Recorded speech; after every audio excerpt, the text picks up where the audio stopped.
जय हिंद दोस्तों, स्वागत है आपका एक बार फिर हमारे इतिहास सीरीज में। इतिहास सीरीज में आज का जो टॉपिक रहेगा वो टॉपिक है गुप्त वंश। गुप्त वंश के बारे में, गुप्त वंश के शासकों के बारे में पढ़ेंगे। प्राचीन इतिहास में सबसे महत्वपूर्ण टॉपिक माना जाता है गुप्त वंश, क्योंकि इस वंश से काफ़ी सारे प्रश्न बनते हैं एग्जामों में। तो शुरुआत करते हैं बिना समय लिए आज के टॉपिक का।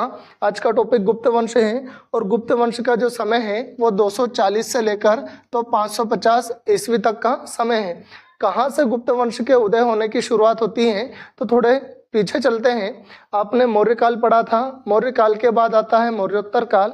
मौर्योत्तर काल में उत्तर भारत की जो राजनीतिक एकता है वो राजनीतिक एकता समाप्त होने लगती है और सारे प्रांत छोटे छोटे स्वतंत्र प्रांतों में उनका उदय होने लगता है। तो ये उत्तर भारत में फैली राजनीतिक अराजकता जो थी, उस राजनीतिक अराजकता को सातवाहन वंश व शुंग वंश के शासकों ने समाप्त करने की कोशिश की थी, लेकिन ये अराजकता उनसे समाप्त नहीं होती और वो राजनीतिक एकता स्थापित नहीं कर पाते। उसके बाद सातवाहन व शुंग वंश के बाद कुछ छोटे छोटे जो प्रांत हैं, उन प्रांतों ने इसमें योगदान दिया इस अराजकता को दूर करने का। जैसे भारसिव हो गए, नाग वंश के शासक हो गए और गुप्त वंश के शासक हो गए। तो इनके बाद 3 राजवंशों का उदय होता है मुख्य रूप से, नाग वंश, भारशिव वंश तथा गुप्त वंश।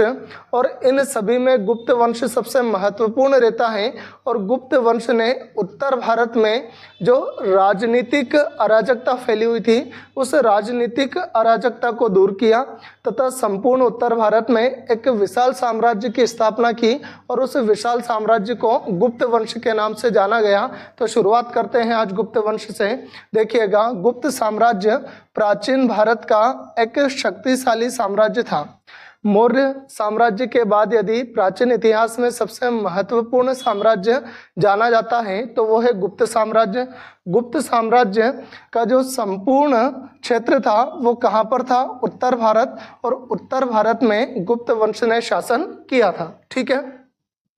मौर्य वंश व शुंग वंश के पतन के पश्चात फैली अराजकता को मैंने बता दिया कि मौर्य वंश के बाद, मौर्योत्तर काल के बाद जो राजनीतिक अराजकता फैलती है, उस राजनीतिक अराजकता को दूर करने का कार्य किसने किया था? गुप्त वंश के शासकों ने। ठीक है।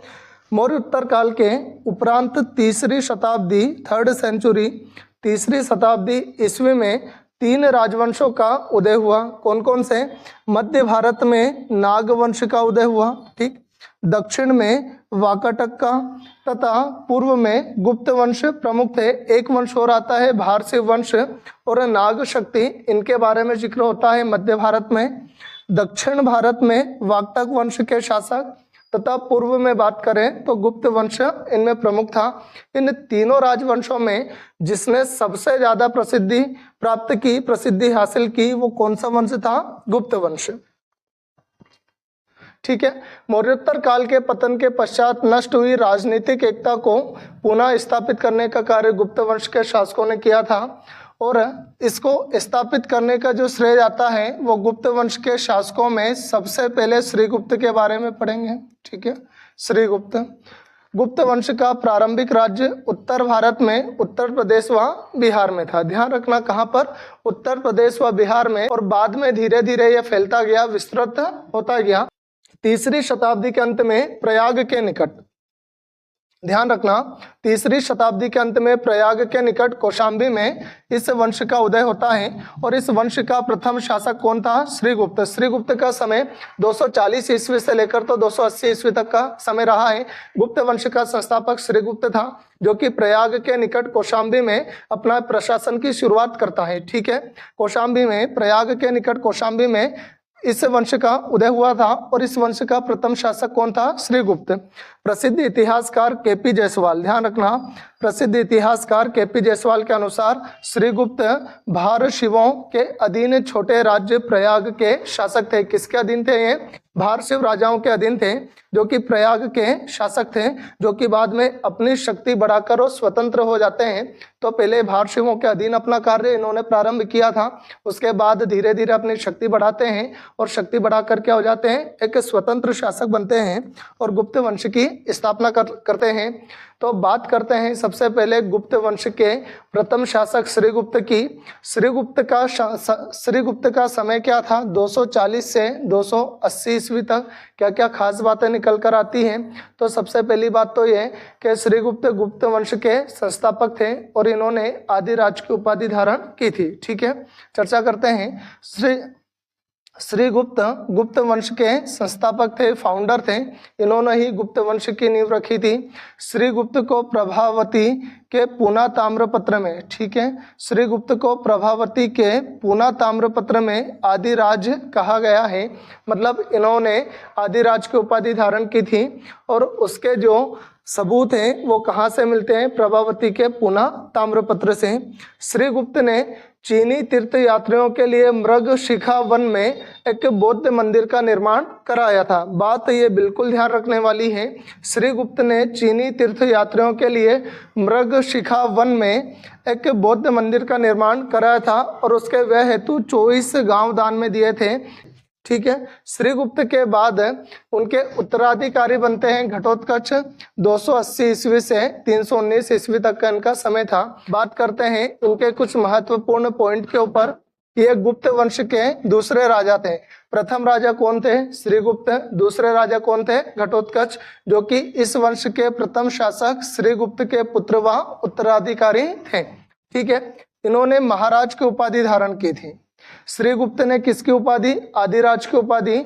और उनके पुत्र जो घटोत्कच हैं उन्होंने महाराज की उपाधि धारण की थी। घटोत्कच की जो मोहरें हैं वो वैशाली से प्राप्त होती है, ये ध्यान रखना।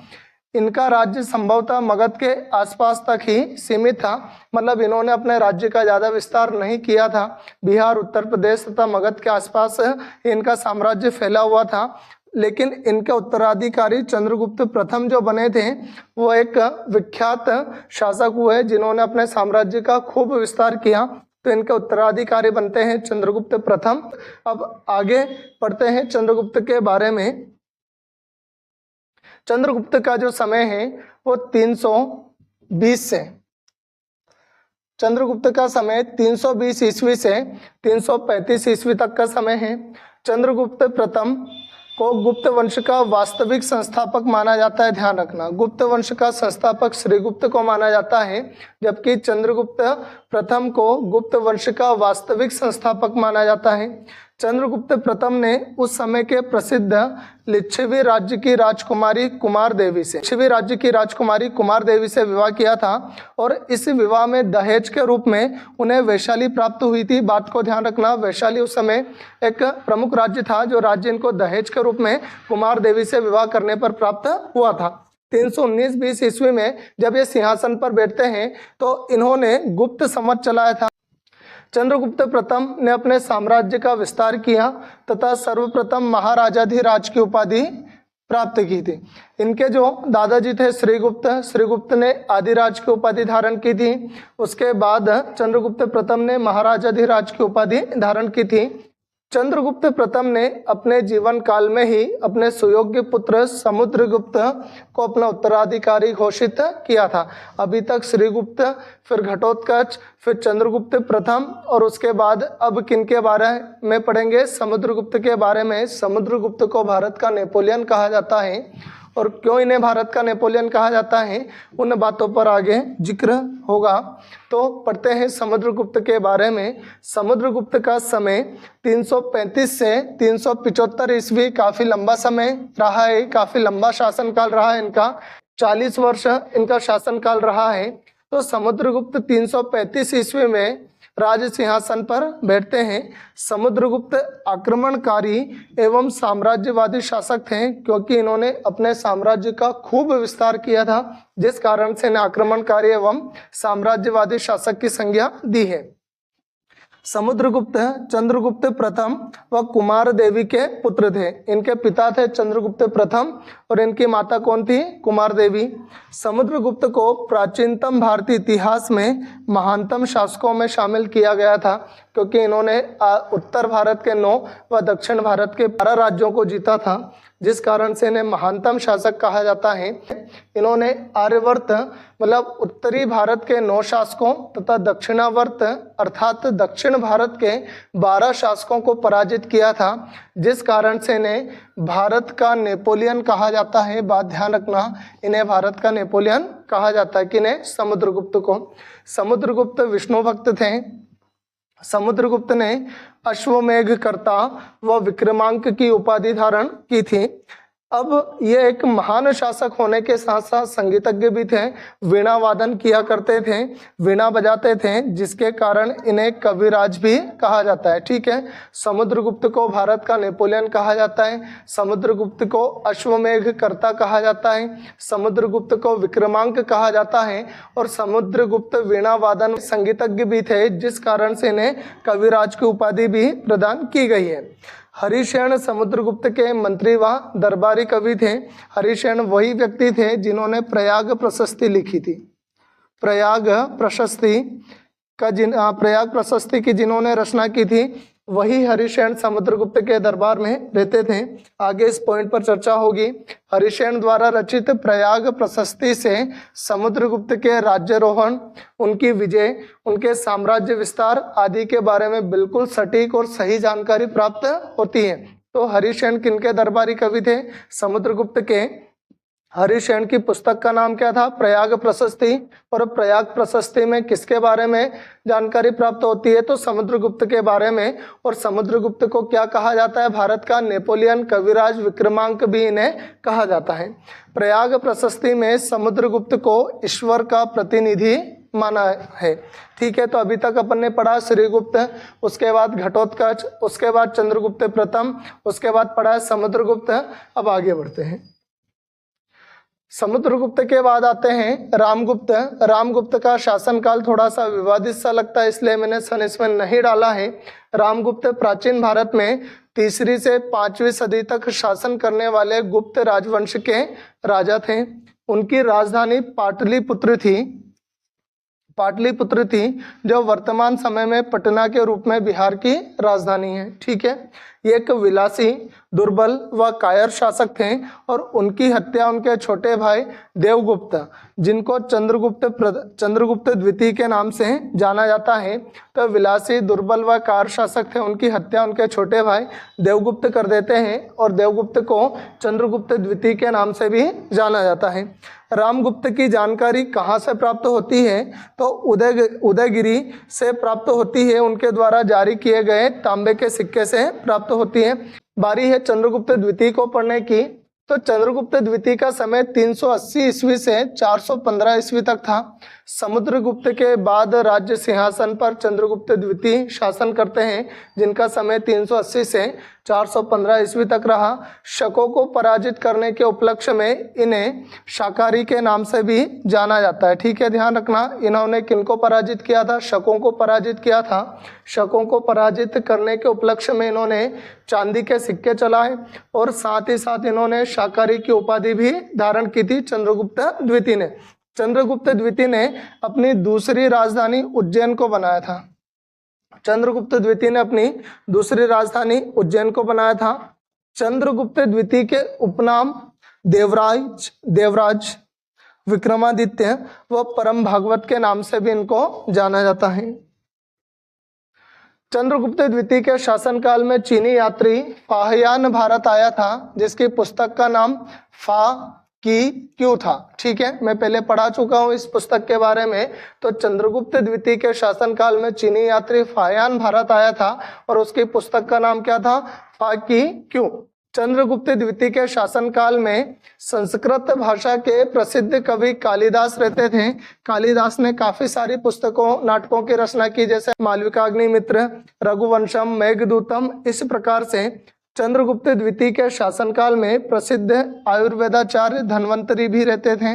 इनके शासनकाल में जो प्रमुख विद्वान और प्रसिद्ध व्यक्ति थे, उनके बारे में चर्चाएं कर रहे हैं। चंद्रगुप्त द्वितीय के शासनकाल में संस्कृत भाषा के प्रसिद्ध कवि कालिदास, प्रसिद्ध आयुर्वेदाचार्य धन्वंतरी रहते थे तथा इन्हीं के शासनकाल में प्रसिद्ध विद्वान वराह मिहिर भी रहते थे और ब्रह्मगुप्त भी इनके दरबार में रहते थे। ध्यान रखना, संस्कृत भाषा के प्रसिद्ध कवि कालिदास, आयुर्वेदाचार्य धन्वंतरी, उसके बाद प्रसिद्ध विद्वान वराहमिहिर तथा ब्रह्मगुप्त भी थे। गुप्त काल में प्रसिद्ध खगोल शास्त्री व गणितज्ञ आर्यभट्ट भी इन्हीं के समय पर थे। चंद्रगुप्त द्वितीय के दरबार में नव विद्वान मतलब 9 विद्वान व्यक्ति रहते थे जिन्हें नवरत्न कहा जाता था। अब वो 9 विद्वान कौन कौन से थे जिन पर चर्चाएं करते हैं, तो सबसे पहले है अमर सिंह। अमर सिंह संस्कृत के बहुत बड़े ज्ञानी व्यक्ति थे, ठीक है, और इन्होंने अमर कोश की रचना की थी जिसमें संस्कृत के शब्दों के बारे में जानकारी मिलती है।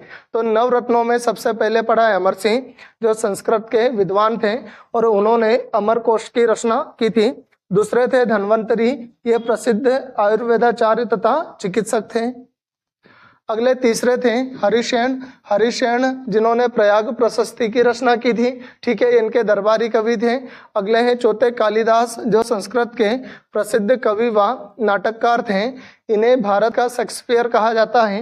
यहाँ से प्रश्न बनता है, कालिदास संस्कृत के प्रसिद्ध कवि व नाटककार थे जिन्हें भारत का शेक्सपियर कहा जाता है। अगले जो नवरत्न थे वो वराहमिहिर थे, जो प्रसिद्ध खगोल शास्त्री, गणितज्ञ व वैज्ञानिक थे। आगे अगले नवरत्न आते हैं शंकु, ये प्रसिद्ध आर्किटेक्ट या शिल्पकार थे। अगले हैं कहापनाका, जो कि प्रसिद्ध ज्योतिष शास्त्री थे। उसके बाद आते हैं नवरत्नों में वरारुचि, यह संस्कृत भाषा के विद्वान थे। उसके बाद आते हैं बेताल भट्ट। बेताल भट्ट प्रसिद्ध जादूगर थे जिन्होंने बेताल पच्चीसी नामक कहानियों का संग्रह लिखा था, ठीक है, बेताल पच्चीसी कहानियों की इन्होंने रचना की थी। आगे बढ़ते हैं कुमारगुप्त। अब चंद्रगुप्त द्वितीय के बाद उनके उत्तराधिकारी आते कुमारगुप्त। कुमारगुप्त का समय 415 से 455 ईस्वी तक था। चंद्रगुप्त द्वितीय के उत्तराधिकारी उनके पुत्र कुमारगुप्त हुए, जिनका शासनकाल 415 से 455 ईस्वी तक रहा। नालंदा विश्वविद्यालय की स्थापना कुमारगुप्त ने की थी। यह बहुत इंपॉर्टेंट पॉइंट है एग्जाम के दृष्टिकोण से। नालंदा विश्वविद्यालय की स्थापना कुमारगुप्त ने की थी। नालंदा विश्वविद्यालय को ऑक्सफोर्ड ऑफ महायान बौद्धा कहा जाता है क्योंकि यह बौद्ध धर्म की महायान शाखा से संबंधित था। कुमारगुप्त को महेंद्रादित्य भी कहा जाता है, यह भी एग्जामों में प्रश्न पूछा जाता है। कुमारगुप्त को महेंद्रादित्य भी कहा जाता है। आगे बढ़ते हैं, कुमारगुप्त के बाद जो शासक बनते हैं वो थे स्कंदगुप्त। स्कंदगुप्त का समय 455 से 468 ईस्वी तक था। 468 ईस्वी तक था। कुमारगुप्त के बाद स्कंदगुप्त राज सिंहासन पर बैठे, जिनका शासनकाल बता चुके हैं 455 से 468 ईस्वी तक रहा। स्कंदगुप्त को राज सिंहासन पर बैठते समय हुणों के आक्रमण का सामना करना पड़ा था। हुणों ने कब आक्रमण किया था? स्कंदगुप्त के समय और कुमारगुप्त के समय शक शासकों ने आक्रमण किया था, ध्यान रखना। पुष्यमित्र जातियों के विद्रोह की जानकारी स्कंदगुप्त के भीतरी अभिलेख से प्राप्त होती है। तो भीतरी अभिलेख किससे संबंधित है? स्कंदगुप्त से संबंधित है, जिससे पुष्यमित्र जातियों के विद्रोह की जानकारी प्राप्त होती है। अगला महत्वपूर्ण कार्य क्या था इनका? तो गिरनार पर्वत पर स्थित सुदर्शन झील का पुनर्निर्माण, रिकंस्ट्रक्शन करवाने का कार्य किन्होंने किया था? स्कंदगुप्त ने। स्कंदगुप्त के जो उपनाम है वो देवराय, शक्रोपम तथा शक्रादित्य भी इन्हें कहा जाता है। इनके बाद पुरुगुप्त, कुमारगुप्त द्वितीय, बुद्धगुप्त, नरसिंहगुप्त, कुमारगुप्त तृतीय शासक बने तथा विष्णुगुप्त इस वंश के अंतिम शासक थे। इस वंश के संस्थापक श्रीगुप्त तथा अंतिम शासक कौन थे? विष्णुगुप्त थे, जिसका शासनकाल 540 से 550 ईस्वी तक रहा है। ठीक है, अब पढ़ते हैं गुप्त वंश की प्रशासनिक व्यवस्था के बारे में। तो गुप्त वंश की सबसे बड़ी प्रशासनिक इकाई देश थी, सबसे बड़ी प्रशासनिक इकाई देश थी, और जिसके शासक को गोप्ता कहा जाता था। ठीक है, सबसे बड़ी प्रशासनिक इकाई देश और इसके प्रशासक को क्या बोला जाता था? गोप्ता। दूसरी सबसे बड़ी प्रशासनिक इकाई भुक्ति थी, जिसके शासक को उपरिक कहा जाता था।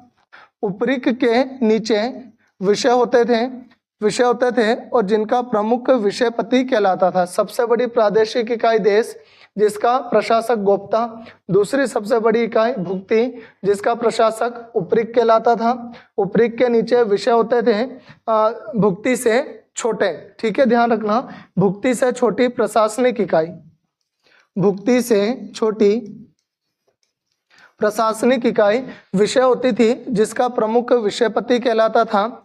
विषय को ग्रामों में बांटा जाता था और जिसका प्रमुख भोजक कहलाता था, ठीक है।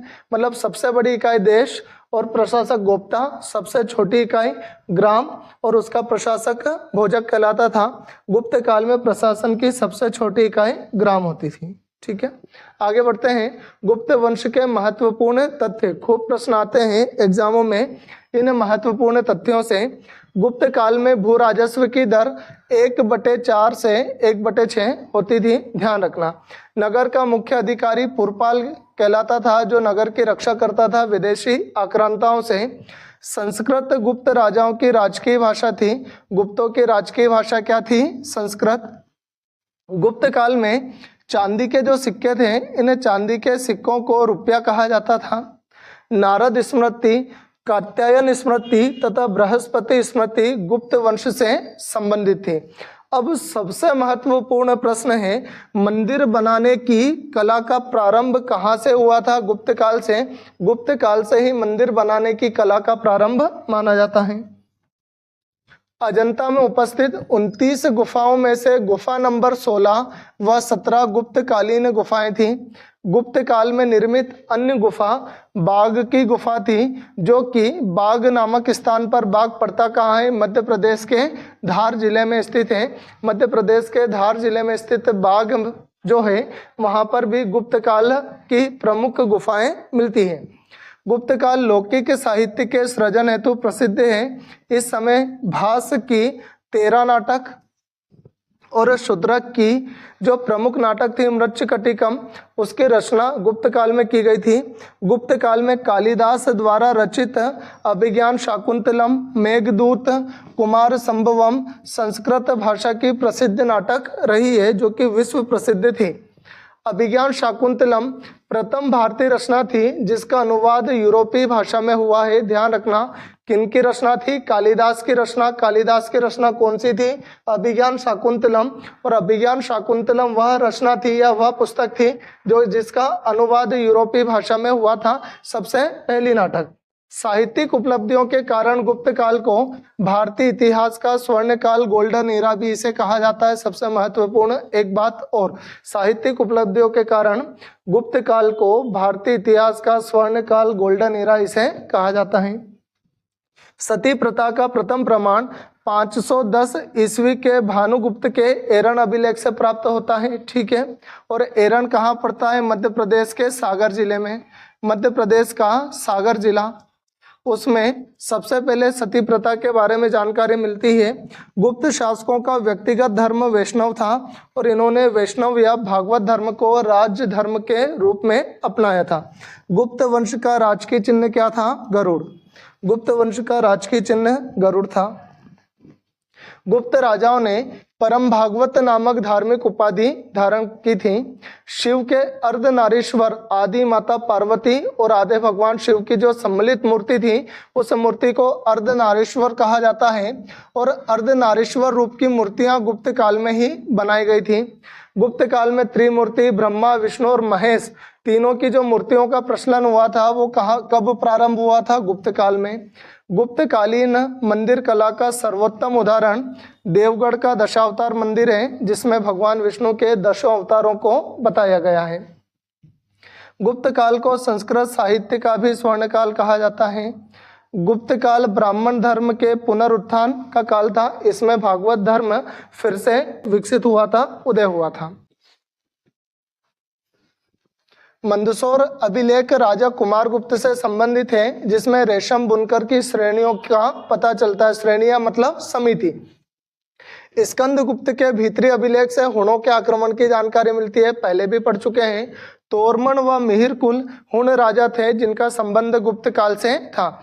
अब विष्णु शर्मा द्वारा रचित जो पुस्तक पंचतंत्र आपने बचपन से पढ़ा होगा, विष्णु शर्मा द्वारा रचित पुस्तक पंचतंत्र की रचना गुप्त काल में ही की गई थी।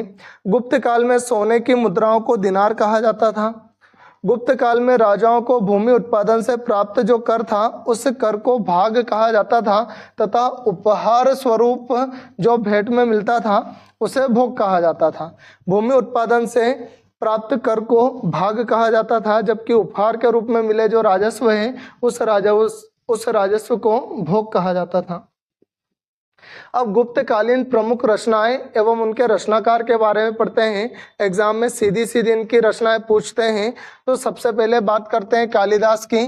कालिदास संस्कृत भाषा के प्रसिद्ध कवि और नाटककार थे, जिनकी रचनाएं हैं अभिज्ञान शाकुंतलम, मेघदूत, मालविकाग्निमित्र, रघुवंशम, कुमार संभवम, ऋतुसंहार व विक्रमो वर्षियम।